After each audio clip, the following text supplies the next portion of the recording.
গতকাল হঠাৎ ছেলে বলল, কাল 1:30টার সময় তৈরি থেকো, তোমার জন্য এক সুন্দর জায়গা স্লট বুক করেছি বিকেল 3টে থেকে 4টে। ওই দেখুন আকাশ পুরো বর্ষার সাজে। মনের মধ্যে এক রাশ কৌতূহল নিয়ে বেরিয়ে পড়লাম। চলে এসেছি মেট্রো স্টেশন। পরিচিত চেহারাটা একটু অন্যরকম, সব হকার উঠে গেছে। মেট্রো করে যাব প্রথমে রবীন্দ্র সরোবর, এইটুকুই জানি। মনের মধ্যে একরাশ কৌতূহল। রবীন্দ্র শহর পৌঁছে একটা রিক্সা নিয়ে চলে এসেছি সেই জায়গাটার নাম আর্থ পটারি। ছেলে এর আগে এখানে এসছে বলে ওর ভালো লেগেছে, তাই বলল এক নতুন অভিজ্ঞতা তোমাকে আজকে অর্জন করাবো। প্রথম দেখাতেই মুগ্ধ হয়ে গেলাম। শান্ত নান্দনিক একটা পরিবেশ। এর জায়গাটার একদিকে আছে ক্যাফে, আর একদিকে আছে পটারির ওয়ার্কশপ।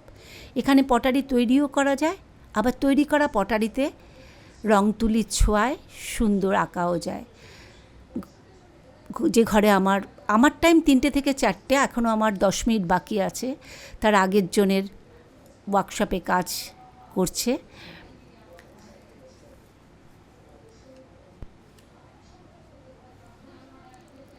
ও হ্যাঁ, এখানে আমার ছেলের এক বন্ধু দেখেছেন, এখানে কিন্তু তৈরি পটারিতে ওরা দুজন রং তুলির ছোঁয়ায় ওদের মনের মতো ডিজাইন তুলছে।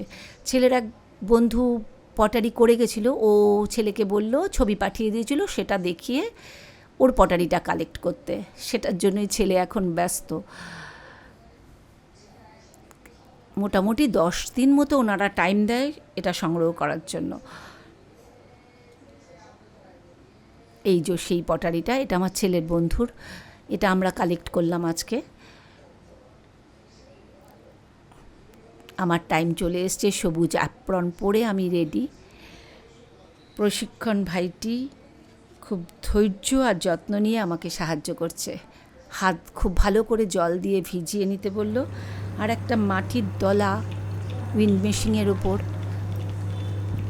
ওনার দেখানো মতোই আমি হাতের শেপ দিয়ে ওই বারবারই বলছেন হাতটা ভিজিয়ে নিতে, চেষ্টা করছি। যখন পারছি না উনি আমাকে সাহায্য করছে। এখানে নানা রকম পটারি থেকে একটা সরু গলাওয়ালা ফ্লাওয়ার ভাস আমি পছন্দ করেছি। ওনাকে বলেছি আমি সেটাই বানাবো। দেখা যাক কতটা করে উঠতে পারি। যে কোনো জিনিস দেখলে মনে হয় কত সোজা, অথচ তার পেছনে কত প্রশিক্ষণ থাকে। ধীরে ধীরে মাটির দলাটা কি সুন্দর করে একটা ফুলদানির শেপ নিচ্ছে। এক অন্য অভিজ্ঞতা। আপনারা যারা কলকাতায় থাকেন, বিশেষ করে যারা সাউথ কলকাতায় থাকেন, তাদের তো কোনো অসুবিধাই নেই। রবীন্দ্র সরোবরের কাছেই টোটো, রিক্সা, উবের যেটাতে করে চলে আসবেন, 10 মিনিটের রাস্তা। কলসির গলা তৈরি হচ্ছে পটের আর কি, ফ্লাওয়ার ভাসের। দেখুন কি সুন্দর করে আস্তে আস্তে আমার আঙ্গুলটা ওই মাটির মধ্যে। সত্যি এক অন্য অভিজ্ঞতা আজকে অর্জন করলাম। হ্যাঁ, আমি সব যে পারছি একা তা নয়, উনি আমাকে হেল্প করছে। দেখে মনে হচ্ছিল একটু 19-20 হলেই মাটি ফেটে যাবে। বা এখানে নানা রকম ব্লক আছে, যারা এই পটারির গায়ে নিজেদের নাম লিখতে চায়, সেটা এই ব্লক দিয়ে তারা করতে বলে।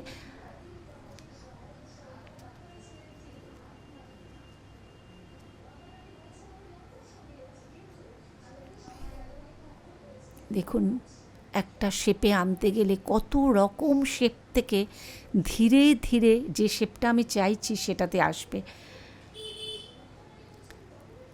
আমার হাত কিভাবে আমি ধরবো,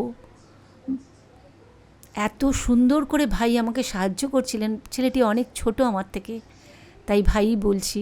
উনি বললেন যে ফ্লাওয়ার ভাসের গলা যত সরু, সেটা করতে তত বেশি সূক্ষ্মতার প্রয়োজন।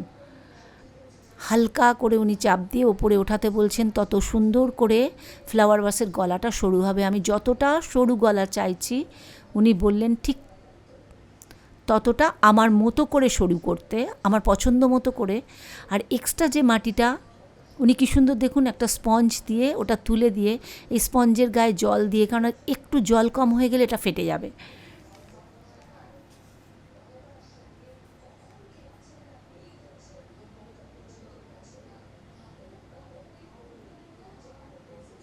আস্তে আস্তে রূপ নিচ্ছে দেখুন, এক তাল কাদা মাটি কি সুন্দর রূপ নিচ্ছে হাতের ছোঁয়ায়। মোটামুটি তৈরি হয়ে এসছে। এত উত্তেজনা ভিতরে কাজ করছে, মানে আমি নিজেই অবাক হয়ে যাচ্ছি কি সুন্দর করে। হ্যাঁ, উনি আমাকে অনেক হেল্প করেছে, না হলে এটা করা কিছুতেই সম্ভব হতো না। কিন্তু এই যে এক নতুন অভিজ্ঞতা, দেখি সামনে থেকে খুব বেশি তো মাটির জিনিস বানানো দেখিনি। হ্যাঁ, থিয়েটার সিনেমাতেই দেখি। দেখুন কি সুন্দর একটা শেপ নিয়ে নিয়েছে।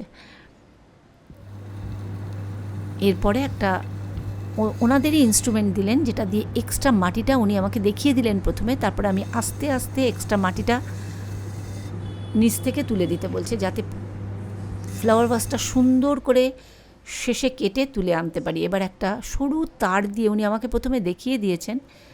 হ্যাঁ, খুব ভয় করছিল যে একটু নিষ্পিস হলে পুরো ফ্লাওয়ার ভাসটাই নষ্ট হয়ে যাবে। সত্যি বলতে কাজ শেষ হওয়ার পর আমি নিজেই অবাক হয়ে গেছি। আমি ভাবতেই পারিনি আমি নিজে এরকম একটা কিছু করতে পারবো। এই যে আস্তে করে এই উইন্ড মেশিন থেকে ওটাকে আলগা করে দিল। এবার উনি এটা ড্রায়ার দিয়ে কিছুটা শুকিয়ে দেবে, যাতে এই মেশিন থেকে আমি আলগা করে এটাকে তুলতে পারি।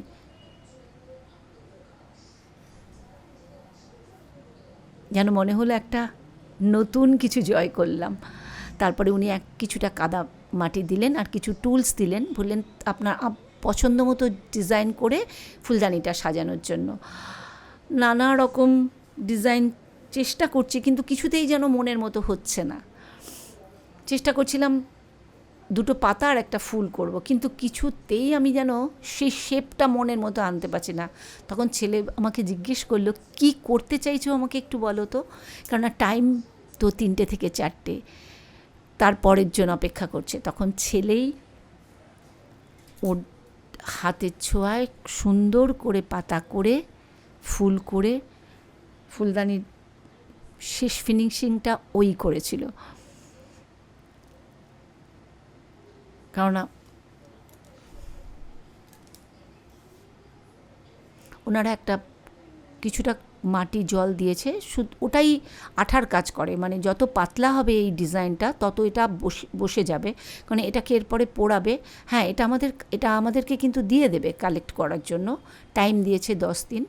এই যে শেষ হয়ে গেছে, কেমন হয়েছে একবার জানাবেন অবশ্যই। শেষ হওয়ার পর চলুন পুরো ক্যাফেটা একবার আপনাদের ঘুরিয়ে দেখাই। অপূর্ব সাজসজ্জা, দুটো ঘর, চারিদিকে নানা রকম পটারি, হাতের তৈরি শিল্পকর্ম আর অসংখ্য সৃজনশীলতার ছোঁয়া। ও হ্যাঁ, যেটা বানিয়েছি সেটা বলে দিল 10 দিন বাদে কালেক্ট করে নিয়ে যাবেন। এখানে যে সমস্ত পটারি আছে তারা কালেক্ট করে নিয়ে যায়, আবার কেউ কেউ হয়তো ঠিক সময় এসে কালেক্ট করে না, তাদের পটারিগুলো এখানে থেকেই যায়, যেটা ক্যাফের সৌন্দর্যকে আরও বাড়িয়ে তোলে। ক্যাফেটার প্রতিটা কোণে শিল্প আর ভালোবাসার এক অপূর্ব মেলবন্ধন।